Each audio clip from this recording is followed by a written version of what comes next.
Hi, welcome to CC Free TV. Niba utarakanda subscribe kuri no channel iki nicyo gihe kugira ngo wanze ikande kubera ko ino channel ya mbere mu Rwanda ikugezaho amakuru mashyashya y'imyidagaduro entertainment mu Rwanda utasanga handi usibye hano kuri CC Free TV. Weje usabwa no gukanda subscribe ukanda notification kugira ngo amakuru yose uzajye uyabona akiri mashyashya. Kuri munsi rero tugiye kuvuga ku muhanzi w'umunyarwanda ubice bigacika uwo nta wundi ni umuhanzi witwa Kitoko Bibarwa. Uyu ni umuhanzi wariye hiti cyane mu myaka yashize. Uyu ni wa mwaka twakomeje kugenda tubivuga, ni umwaka wahiriye abastari mu byerekeranye no kurongora gukora ubukwe.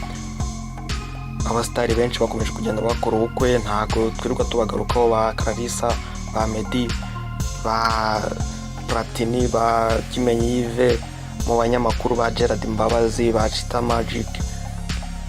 Abastari hafi ya bose bo muri showbiz yo mu Rwanda bose bamaze gukora ubukwe muri uno mwaka, hasigaye bake cyane. Kuri uyu munsi rero tugiye kugaruka ku musore cyangwa se ku mugabo wera ko yamaze kurongora, yamaze kuba umugabo, nta wundi n'umugabo witwa Kitoko Bibarwa. Uyu nguyu rero amakuru dufite nuko yamaze kubirangiriza ari muri Amerika tayari. Ubu nguyu yamaze kurongora, n'ubukwe yakoze mu ibanga rikomeye cyane, ntago yaje kuba ashaka ko bwajya mu itangazamakuru, ariko twe nka CC Free TV amakuru yose tuba twayakuruye. Niyo mpamvu nkubwira ngo niba utarakanda subscribe kuri no channel uracikanwe. Hanyuma rero ubu bukwe bwa Kitoko Bibarwa ni ubukwe bwari bwiza cyane, ni ubukwe bwatashywe n'abastari benshi, cyane cyane aba diaspora baba hari mu gihugu cya Amerika, aba bahanzi nka ba Meddy, The Ben, ba Adrien Misigaro, ba Shafi, ba Princess Priscilla n'abandi benshi. Ni ubukwe rero bwaje kuba bubera hariya mu mujyi wa Dallas, aho ni muri Leta Zunze Ubumwe za Amerika. Ngira ngo murabizi byageze kuvugwa ko uyu mugabo Kitoko Bibarwa yageze gukundanaho n'umukobwa wa Kagame, uwo ni Ange Kagame. Ni inkuru yavuzwe cyane mu minsi yashize, ndetse abenshi bavugaga ko ari we uzamurongora. Gusa nyuma byaje kurangira bivuzwe ko byari ibihuha bitari byo, ndetse kuri ubu Ange Kagame we yamaze no kubyara. Kuri ubu ngubu rero uyu Kitoko Bibarwa yarasigaye we atararongora, ariko kuri ubu ngubu nawe akaba yamaze kubirangiza, akaba yarongoye umukobwa mwiza cyane ufite inkomoko hano muri Afurika, ari mu gihugu cya Kenya niho yavukiye, ariko kuri ubu ngubu yabaga muri Amerika aho yagiye kwiga university. Niho rero yaje kuba nahurira n'uyu mugabo Kitoko Bibarwa, baza kujya mu rukundo. Ni urukundo bari bamazemo igihe kitari gitoya, kubera ko bari bamaze hafi imyaka igera muri 3 bakundana. Kuva uwo mukobwa yagera muri Amerika nibwo yatangiye ubushuti bwe n'uyu mugabo Kitoko Bibarwa. Urukundo rwabo ntago rwakunze kuvugwa mu itangazamakuru cyane, kubera yuko bari barabigize ibanga, bategereje ko umunsi wa mariage yabo igera akaba ari bwo biba byajya hanze. Kuri uyu munsi rero byarangije kujya hanze, kubera yuko baje kuba basezerana imbere y'Imana ndetse n'imbere y'amategeko.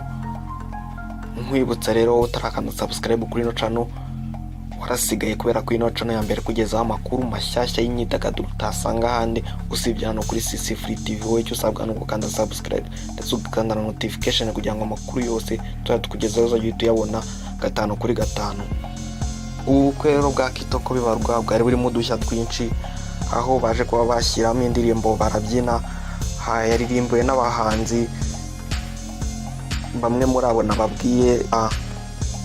Meddy yamuririmbiye, The Ben nawe yaririmbye, Adrien Misigaro nawe abaririmbira indirimbo y'Imana, ndetse na Princess Priscilla nawe abaririmbira twa turirimbo twe tw'urukundo twiza cyane, abantu barishima cyane. Muri after party rero uwitwa Shafi yaje kuba bashyiramo twa turirimbo twe tw'utuzuke twiza cyane, bakubitiramo akitwa Sukuma. Ubundi basukuma umuziki, barabyina karahava, banywa amawine. Bwari ubukwe bwiza cyane mu by'ukuri.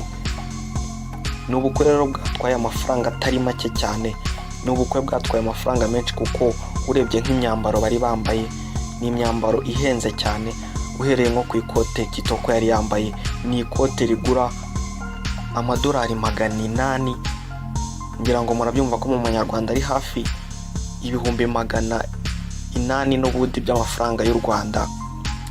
Inkweto yari yambaye ni inkweto nayo ihenze cyane, igura amadolari hafi 500 arenga. Ngira ngo rero murabyumva ko bari bambaye ibintu bihenze cyane. Ugiye ku isaha Kitoko yari yambaye ni isaha ihenze cyane, ni isaha igura agera mu madolari 900 arenga. Washyiraho imikufe, shanete, chains, ugasanga kuri byari ibintu bihenze cyane. Noneho wajya ku ikanzu y'umugeni, ni ikanzu ihenze cyane igera mu madolari hafi 600. N'abandi bantu bose bari muri ubu bukwe bose bari bambaye neza, bambaye imyenda ihenze cyane. Kitoko rero akaba ateganya no kuzana n'uyu mugore we mu Rwanda, akaza kumwereka abanyarwanda muri rusange. Ibi ngibi rero arateganya ko ashobora kuza mu mwaka utaha mu kwa mbere, mu ntangiriro zo mu kwa mbere, ndetse bateganya ko bashobora no kwiturira hano mu gihugu cy'u Rwanda bishobotse. Imodoka rero zari ziri muri ubu bukwe nazo zari imodoka nziza cyane. Bagiye mu modoka ihenze cyane, bagiye muri Bugatti kabisa ihenze byatari. Ndetse mu minsi iri imbere Kitoko azasohora n'indirimbo nk'uko Meddy yabikoze, nayo izagaragaramo amashusho y'uyu mugore we ndetse nayo uyu bukwe. Ni naho abenshi muzabonera byinshi kuri ubu bukwe.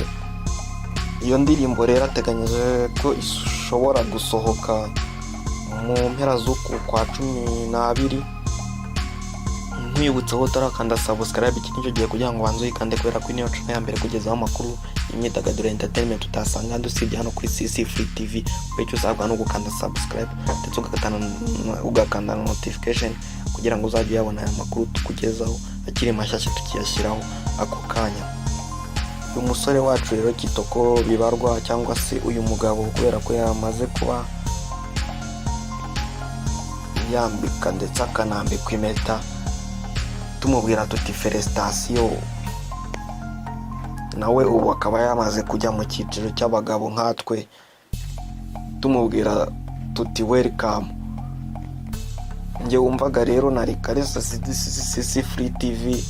Ciao, amahoro y'Imana bane namwe. Bye.